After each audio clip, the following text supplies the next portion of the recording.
brought to you by Southern Trust Home Services, 540-208-3425. Get into a Southern state of mind.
Go. Audio input device. There we go. I'm not sure why the camera went away there, but anyway, we'll keep that there. All kinds of little kinks tonight. And that should be working. Let's see. Audio input capture. Let's see if I can just copy this over. There it is. I don't know why it goes away. And the Brio went away on the scene. See what happens when I mess around. So now the Brio's there. It says it's there. Where is it?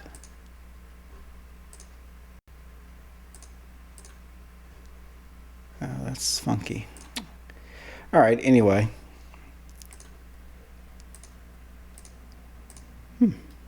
We'll continue working there.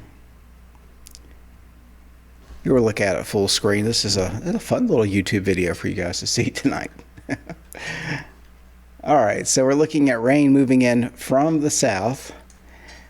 We've got it coming out to about Charlotte, coming out of South Carolina, coming out of the Gulf of Mexico. There's more to this, though. We do have some more showers and storms ongoing right now, mainly just some heavier bouts of rain from Louisville down to Memphis. It looks like just north of Memphis and getting into the Great Lakes. This is system number 1. This is system number 2, and the combination of those two helping to bring us a fairly decent shot at some rain. This is a look at the Streff mean precip. I like to look at this sometimes when it snows too, through this event, which will be about 2 to 4 in the morning through about 2 to 4 tomorrow afternoon. About a 12-hour event coming out. Raining hardest, I think, when you wake up tomorrow morning through about lunchtime.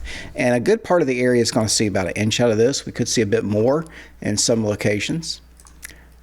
I'm also looking at wind on the back side of this. The Euro here is showing some 30 to 40 mile per hour winds, potentially in here as early as, let's see, this will be late Wednesday and the Wednesday night, right on the heels of the rain that's moving out. We get up, especially in Floyd County, up to 43 knot winds here. So along the ridges, some very high wind gusts and enough for the National Weather Service to put out a wind advisory. I had their window up. I'm going to pop that back up there for you so you can see areas here in the brown are under the wind advisory, and this is just to be expected this time of the year as we get these cold fronts that march through the area. This system does have 2 main parts of the jet stream working with it, and it's got a low-level jet that'll be on the back side of this. So Roanoke Valley, Botetourt County, Rockbridge County, and all of the NRV and Mountain Empire, as well as southeast West Virginia, under that wind advisory for 5 o'clock tomorrow for Wednesday, lasting into the morning up till 11 a.m. on Thursday. And you can see why. There's all the rain. And here comes the wind. So we'll have light winds, maybe breezy at times while it's raining tomorrow. And then as soon as we get to 7, 8 o'clock tomorrow evening, we start to see winds out of the northwest at up to 30 to 40 miles per hour, mainly in the mountainous areas. And then as you go into early Thursday, you got another peak here where they'll be getting up on the ridge tops over 50 miles per hour. But for most areas, about 25 to 35 mile per hour winds, and that'll knock you around. So that'll be something that you want to be advised of, I guess, as we go through time. This will be a fairly vigorous system. Looking at the latest NAM that's coming in right now, the 0Z, looks pretty promising if you like the rainfall. Here it is. Gets it in here in the form of some scattered showers overnight after about 2 a.m., but more of a solid rain developing by 5, 6 o'clock in the morning. And you can see this is a large area that it's going to take up the Carolinas. It does remain to be seen if we get any thunderstorm activity to steal any moisture. What I do like about this is that we've got energy off to the west. We've got a lot of jet stream energy at play here, so we're going to force a lot of air upward here. I'll talk about that here as we go with time, but you can see this through tomorrow morning. It is pouring down, raining cats and dogs right up and down the 81 corridor. You certainly want to be ready for that. Tomorrow, have your rain gear in hand and get ready for just a soggy day out there. It continues through late morning, maybe a lull around lunchtime, but not much of one. Right on into 3 o'clock, and then by 4, it's out of here. So it will start to accelerate as the storm bombs out over the New England coast, and then our strong winds will fill in behind that. Total precip accumulation, this is right off the new model as it's come in, showing Roanoke at nearly 1.5 inches now, and nearly an inch in Danville. So you've got the dynamics in play, and I want to show you what we're talking about here when I talk about the dynamics. What am I referring to? Well, let's look at the jet stream here, and we'll go through time, and you can actually see we've got two things going on. It's a little hard to see our part of the world on this, but Virginia's right here. This is tomorrow early afternoon, and you've got a northern upper low and associated max here coming down from the upper Midwest across the Great Lakes and diving down basically across our area. You've got a southern branch, though, that's picking up some tropical moisture. It's been hanging out here.